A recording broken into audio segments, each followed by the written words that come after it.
Welcome back to the Four Horsemen. Let's have some fun. This is Tom from Spork Syndicate, together with Paul from Diecast Graveyard, Skip from Crossroad Diecast Speed Shop, and Andrew from Maple Leaf Customs. We are the Four Horsemen. The theme for June is a two-car mashup, and we welcome Pete from Old Man Diecast as our guest horseman. Combining two cars to make a new one can be strange and beautiful, but it's not unusual with diecast cars. I mashed up a Toyota van and a Nissan Silhouette last year, and other customizers I know combine two or more castings to make something unique. But I'm approaching this from a different angle. I learned about Johnny Cash's one piece at a time car recently, and instead of cutting the front off one car and attaching it to the back of another, I'm going to cut lengthwise. I've picked a pair of Hot Wheels, a Lolux and an Erikstein Rod to mash up into a single vehicle. Customizers often use these two castings as part of a mashup, maybe because they already look like a mashup of two different vehicles.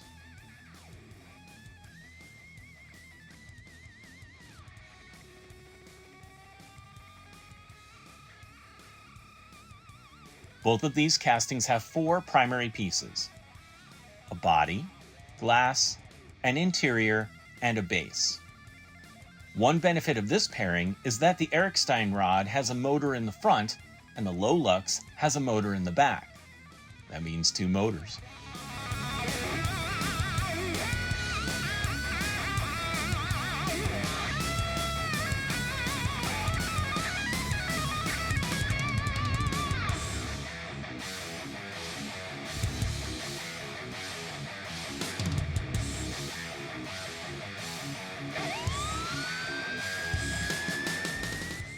Before I start cutting things up though, gotta strip the paint.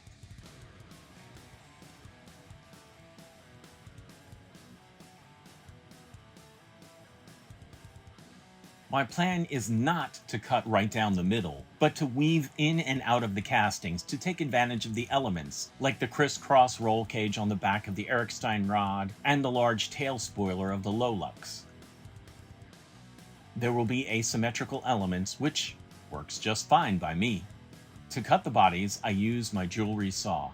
I'm proud that I let the blade do the work and didn't snap a single one during this build.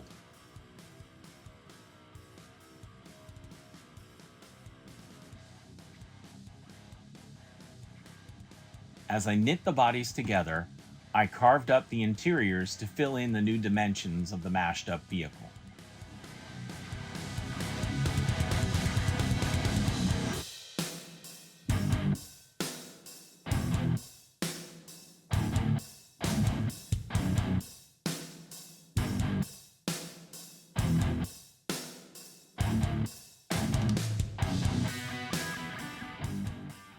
I used the base of the Erikstein Rod, but everything else is more or less 50-50, just overlapping.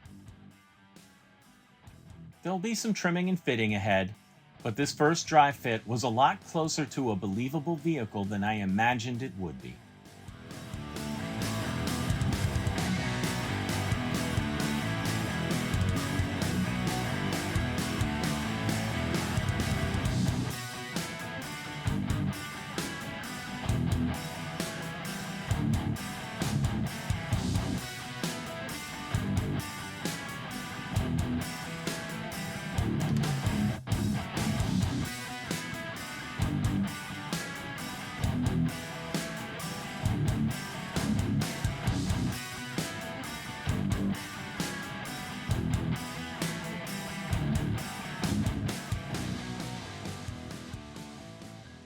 To seal the gaps, I used remnant styrene and glue, and then later fortified it with JB Weld.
I extended the vertical exhaust pipes, but later, I'll trim them based on a suggestion from Eddie, the godfather of Papandrea, and fit them with ferrules.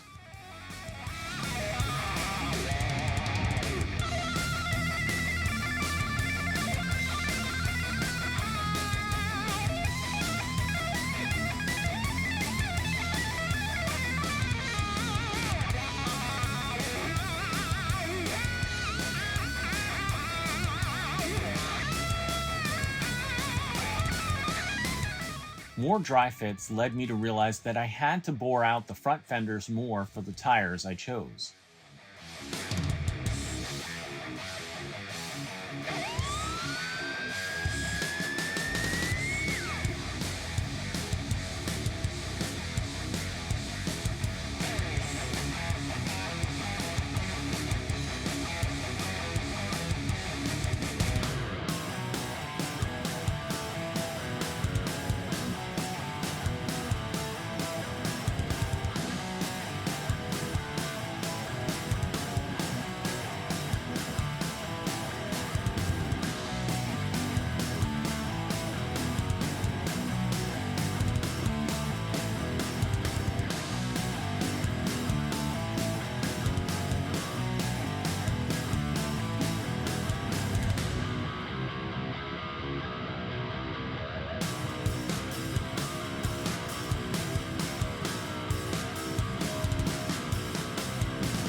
I mounted the rear axle to the bottom of the base rather than to the original slots.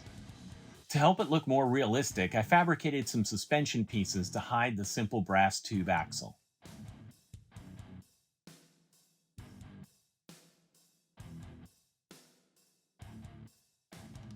I used a piece of an action figure's ray gun as a U-joint.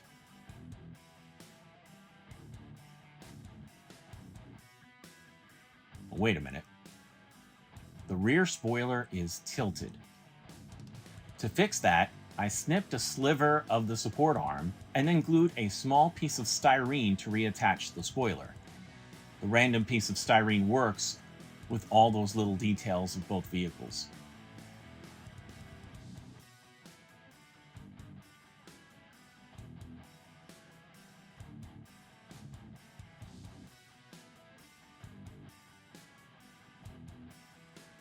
I asked my son, Jackson, what two colors I should paint this truck, and he said black and yellow.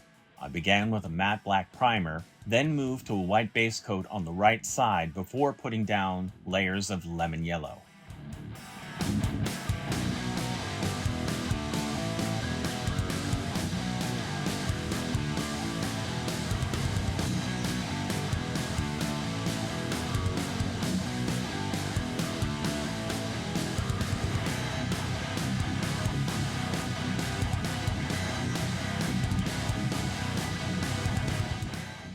I dropped some black wash into the vertical exhaust pipes to hide the white styrene tubes inside.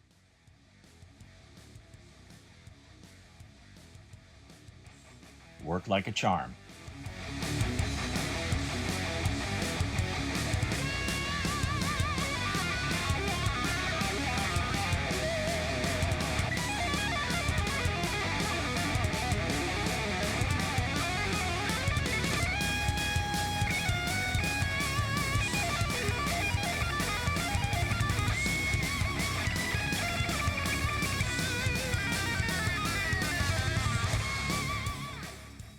Just one decal this time around.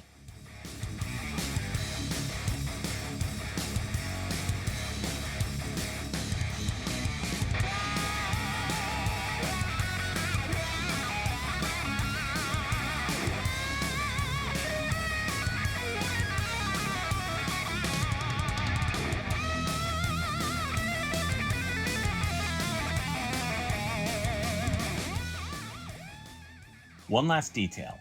Had to custom cut a plastic windshield because the pair I had were dark tint and green. As with any custom build, the number of parts gets smaller and smaller as things come together until there's just two. Wait a minute. I just realized that's the case for anything you build.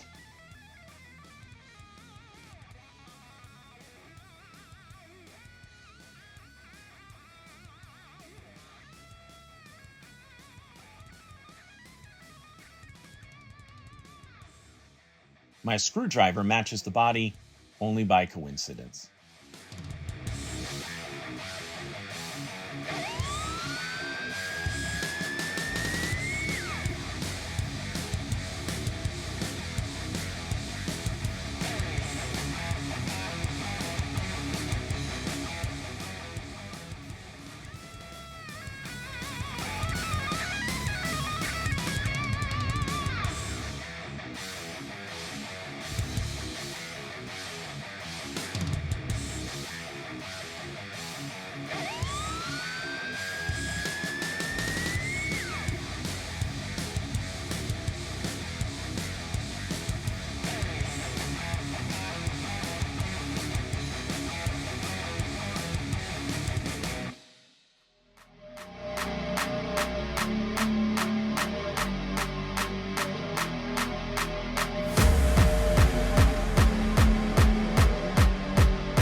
I'm looking forward to checking out what everyone mashed up for this month's 4 Horsemen build. Next month, we hope you join us as we go out of this world. The July theme is outer space, and I can't wait to see what everyone comes up with. If you participated, we'd love to showcase your build in our recap videos. Send a widescreen 16:9 glamour shot, preferably on a white background, to 4horsemendiecast@gmail.com.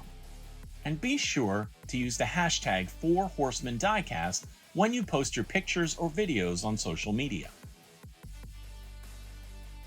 This build was a blast.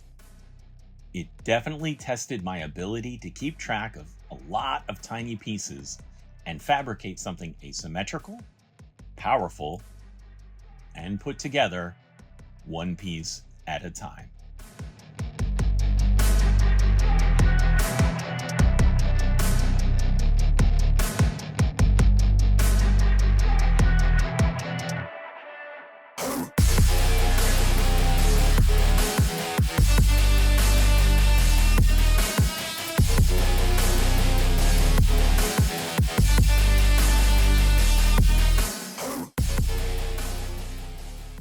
For Pete at Old Man Diecast, and for the 4 Horsemen, this is Tom. Let's do this again real soon.